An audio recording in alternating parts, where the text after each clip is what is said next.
Pambansang Ginoo David Licauco, emosyonal na lumabas ng bahay ni Kuya bilang house guest.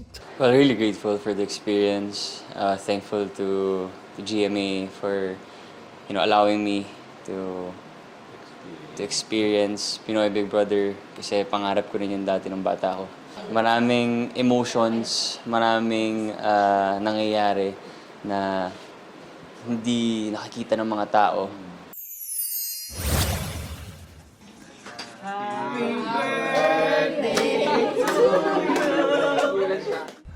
Jenilyn Mercado, sinurpresa ang mister na si Dennis Trillo sa kanyang 44th birthday.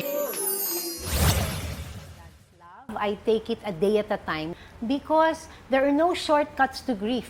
Jackie Lu Blanco, nagpapakatatag sa magkasunod na pagpanaw ng inang si Pilita Corrales at ex-husband na si Ricky Davao. There are days I'm thinking of mom and crying for mom, and then after a while I'm crying for Ricky and crying for my children because I know how hard it is for them and how hard it will be for a long time.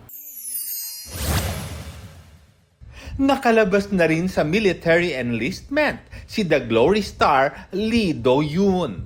After 21 months, natapos na ang pagsiserve niya sa banda ng South Korea Air Force.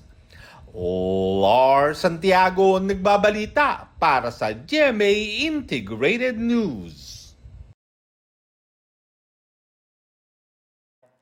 Huwag magpahuli sa mga balitang dapat niyong malaman. Mag-subscribe na sa GMA Integrated News sa YouTube.